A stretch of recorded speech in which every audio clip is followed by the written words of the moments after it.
Merry meet and welcome to Lux Dragon Queen Magic. I'm Taylor and today is our Witchy Wednesday. So for today I wanted to cover ways that you can use sigils to help support the goals that we set out. And so I'm going to share with you one popular way in order to make sigils, and we're going to make a health sigil together. So one way that you can do it is to actually take the word, you can have it be a sentence or a phrase as well, and what you do is you write out the letters. Make sure I don't misspell health. It would be so embarrassing. And then what you do from there is you remove any vowels and any repeating letters as well. And so health is a little bit easier because it has only 2 letters. And then something I like to do is I will write them over each other.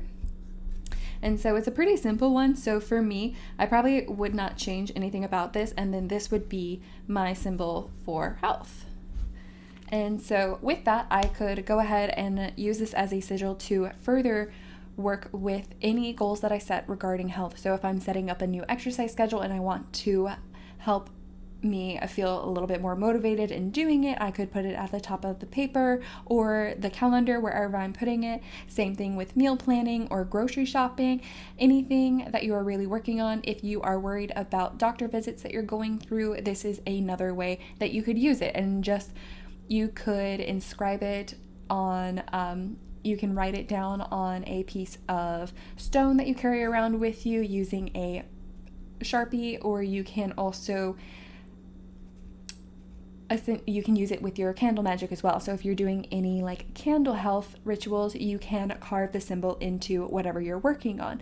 You also can, if you're working in the garden and you want like the health of your plants to be better, you can make with like the rocks and spell out the sigil in a way. And so this is just a very simple, small way in how you can make a sigil. The other thing that you can do, especially if you're clairvoyant, is that you can have an image that is in your mind and just recreate that for whatever purpose you are using for it. The other thing you can do is you could take other symbols that mean similar things to you and combine them together. For instance, I have a protection symbol that I really like to use. So as we talked about when we talked about brooms to me mean protection, and so there's a broom, but then what also means protection to me are locks. And so, at the bottom is a square, and then the top is a lock. And so with that same kind of imagery, I am going to redo this so that it actually has what I want it to look like. So again, broom, the bottom of the lock, and the top of the lock. And so for me, I like to use this symbol whenever I am wanting it to have some further protection. You can put this again, marking it around door sills or putting it on a stone, especially like when you're traveling. This is something that I like to do and keep a piece of paper in my wallet or purse so that I just feel a little bit more protected and safe within my environment.